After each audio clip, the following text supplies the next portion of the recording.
Welcome back to the Central Indiana Sports Report, Hoosier fans, for a special edition of the IU Report with Grant Shouse, a preview of the Hoosiers' top 10 showdown, actually top 7 showdown in Eugene, Oregon against the Oregon Ducks. We talked about this a little bit on Wednesday with Mike Hutzel, who could not join us tonight for the preview, and we said we think this is probably the biggest regular season game in IU football history. Grant, thoughts on that? I think that's a decent perspective there to look at it. Of course, the Ohio State game from last year is comparable. I would argue this is a bigger game. I think that Indiana, this is a game they have to prove that they can compete in. You know, maybe not necessarily win the game, but compete in the game would be, is going to be huge. And, I don't think we're going to be at all shocked at either result, whether Indiana wins the game or not. We'll just have to kind of see how it plays out on Saturday. I like Indiana's chances in this game, but it's also one of those games, Greg, where if you told me they were going to get blown out, I wouldn't be shocked. So we'll just have to find out.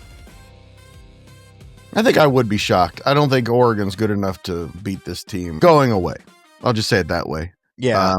I could see Oregon controlling the game, winning a close one where they had to pull away late in the game. But I've been looking at the college football landscape, Grant. You win this game and everything opens up for you. That's why I think it's the biggest game in IU history. If they win this game, they're suddenly a top 5 team but essentially a lock to be in the playoffs and an excellent chance to go to the Big Ten championship game for the first time ever. That's what's on the line. And this is just a huge momentum shifter for the program. With Indiana here competing in this game on Saturday, I think that, you got to be able to put it all out there on the line. This is not going to be an easy game. That's why I think having a game like they did with Iowa almost now 2 weeks ago, I think is going to help them going into this game. But the thing is, having a game like Oregon had against Penn State a few weeks ago is also going to help them in a close game. We saw what Penn State did last week against UCLA. They shit the bed, for lack of a better term. And UCLA, who we sat there and were like, they're not going to win a game. They beat Penn State at home. And it took Oregon double overtime to beat Penn State. So there's a lot I think you can take away from that. There's a lot that I think we'll see happen. That's the thing is, I think Indiana is going to be able to hang with Oregon on Saturday. I think this is an Indiana team that's more talented than they were last year when they went into a big game against Ohio State later in the year. And my thing is, I think you'd rather play this Oregon game at this time in the year. You don't want to lead off with it to begin the conference slate, but you kind of want this game to fall right where it does in the month of October, because you want to play against the team that you're probably going to face some adversity against, and a team that people may doubt you against.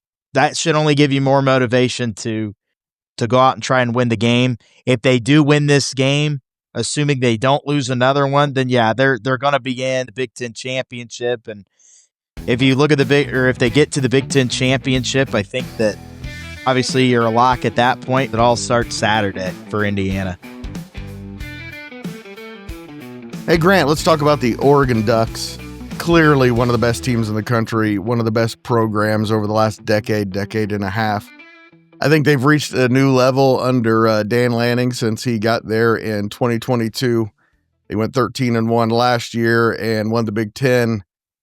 This is a team, though, that at the end of the year, if you give me 4 teams that could win the national championship, I think everyone is saying Oregon.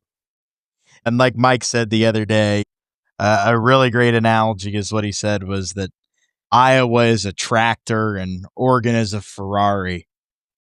They're kind of college football sweetheart a little bit in terms of a program. Oregon's a program that so flashy, the uniforms, the colors. I think as crazy as it sounds, the location of where it's at. It's kind of America's West Coast team. It's America's West Coast school. And Go it's ahead. a program that hasn't had a lot of fatigue with college football fans because it's only been the last 15 years. We never heard about Oregon until 15 years ago or so. So I don't think like the Alabamas and the Georgias and the teams that have been here forever, there's not a ton of fatigue with Oregon football. I think it's a program that you don't really hate. You may not like Oregon, but I don't think you hate Oregon. I've never had a problem with Oregon. In fact, it's a place I've always wanted to go visit. I've always wanted to go out there.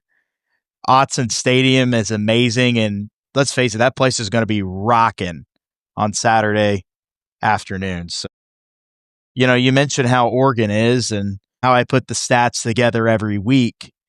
This is a game that and a team that Indiana stacks up with pretty well, pretty comparable in a lot of categories. Indiana scored 239 points. Oregon scored 233. Indiana's averaging 47.8 points per game. Oregon's averaging 46.5 points per game. So they're right there with each other. Indiana's had 140 first downs. Oregon's had 123. Indiana's had 73 rushing first downs. Oregon has had 60. Indiana's only had one more passing first down than Oregon has with 59. Oregon's had 58. Indiana's rushed the ball for 1,339 yards. Oregon's rushed for 1,197. Both teams average just about 6 yards per carry. Indiana averages 267 yards per game rushing.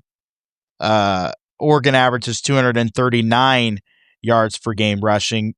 Thing is, Oregon's rushed for more touchdowns, 15 touchdowns to Indiana's 11. Indiana's passed for 352 yards. Oregon's passed for 1,322 yards.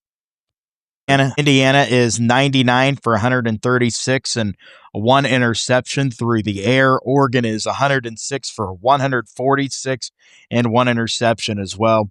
Indiana's passed for 19 touchdowns. Oregon's passed for 14. Indiana has had 2,691 total yards of offense. Oregon's had 2,519 total yards of offense. Notice how all of these stats, man, are just right there with each other. They're so comparable. Indiana has had 357 total offensive plays. Oregon's had 337 total plays. Indiana is averaging 538.2 yards per game. Oregon's averaging 503.8 yards per game. On third down this year, Indiana is 35 for 60, good for 58%. Oregon is 31 for 61, good for just over 50%. You round up basically 51%. Indiana, though, this is where they've been bad, is on fourth down. They've been 2 for 8 on fourth down this year. Oregon's been 9 for 13. Indiana's only converted 25% of their fourth down plays. Oregon's converted 70% of their fourth down plays.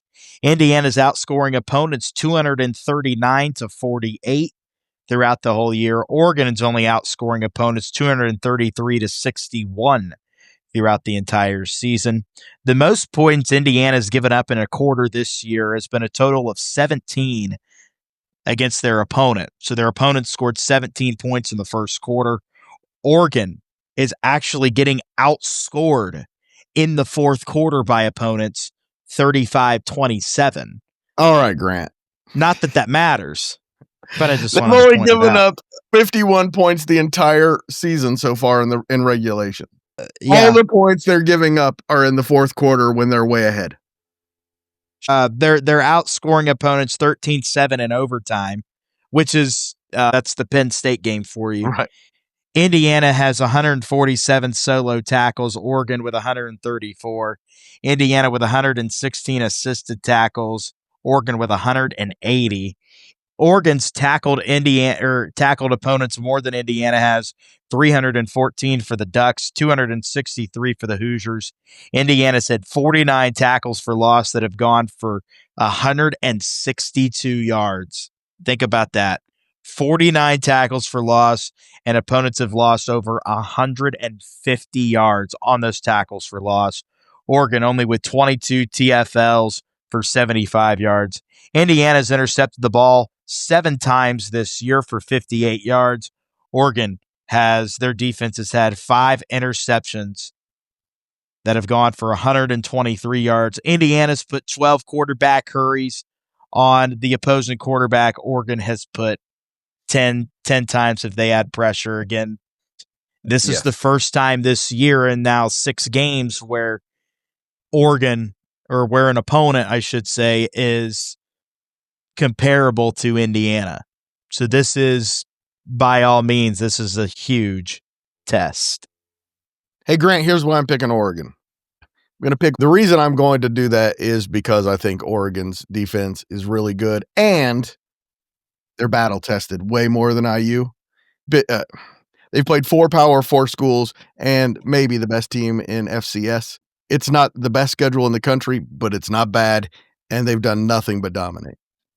This is one of those weeks where I understand that Indiana is not favored. Oregon's favored by 7.5 points. That line has actually dropped from 10.5 when it opened up.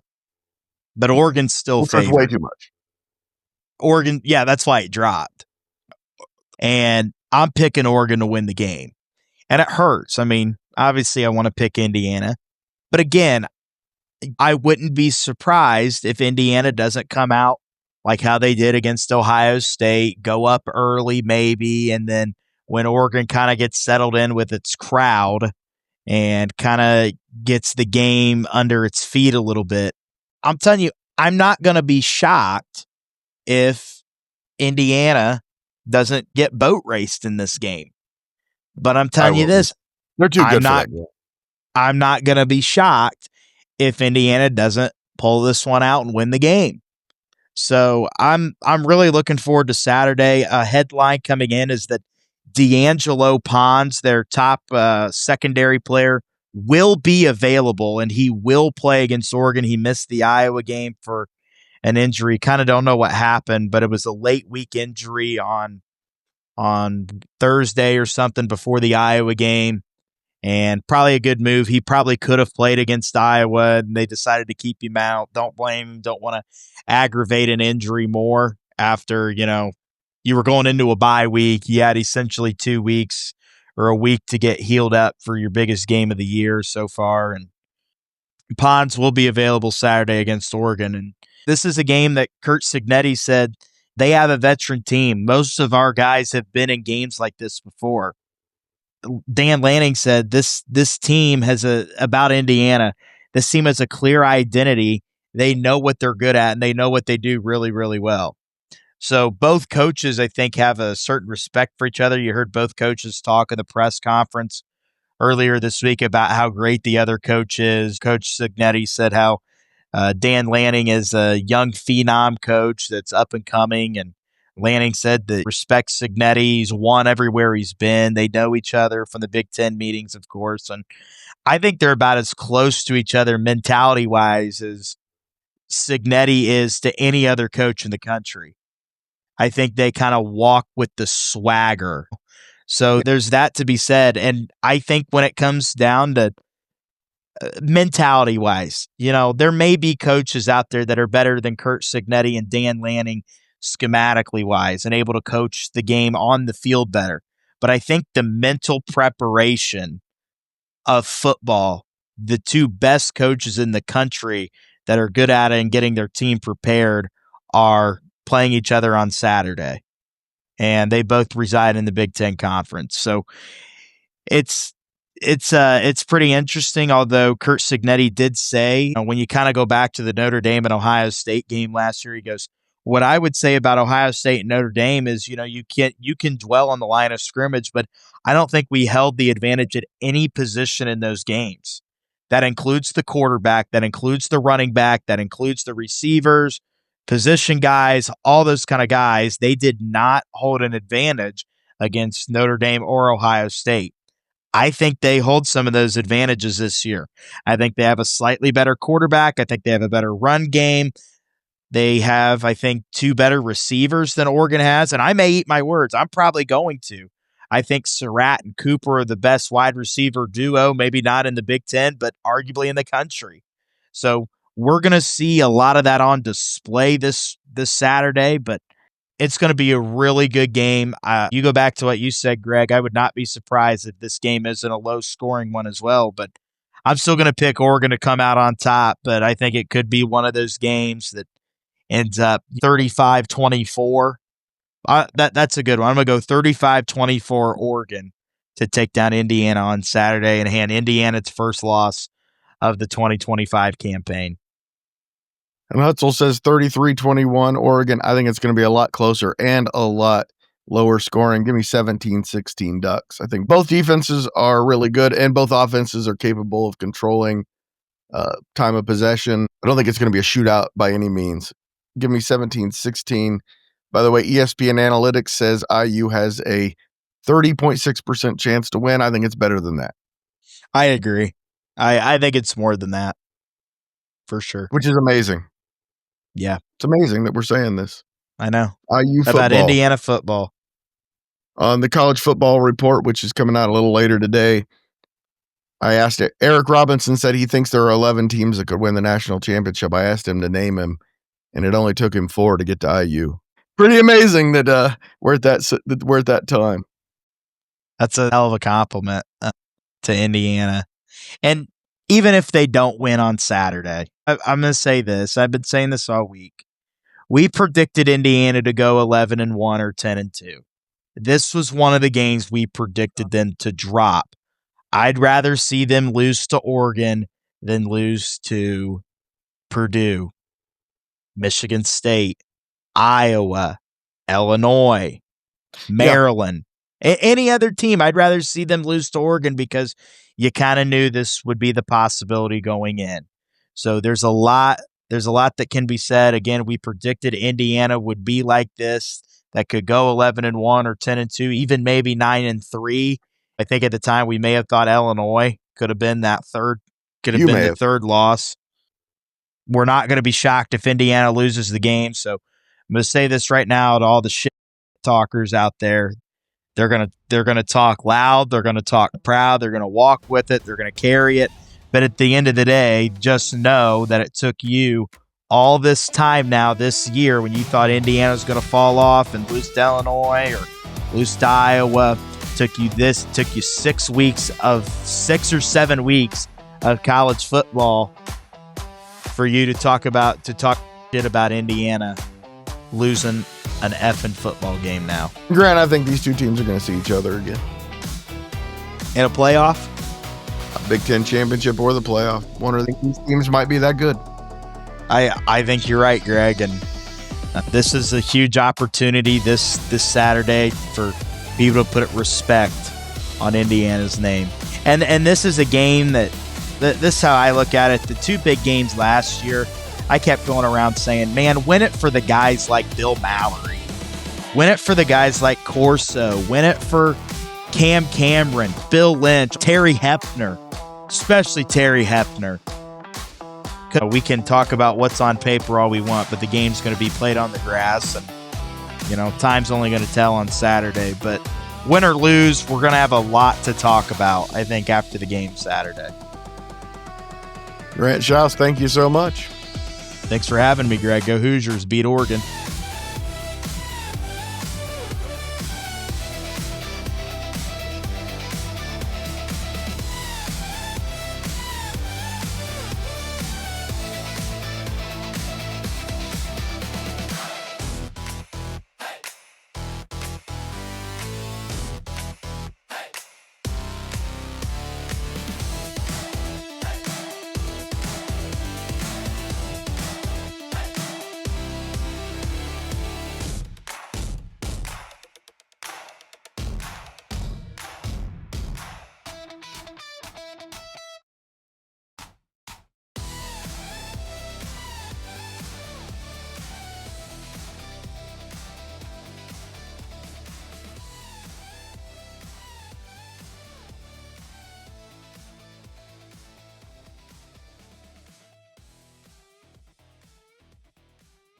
Central Indiana Sports Report is a product of ITG Media, and I love Susie.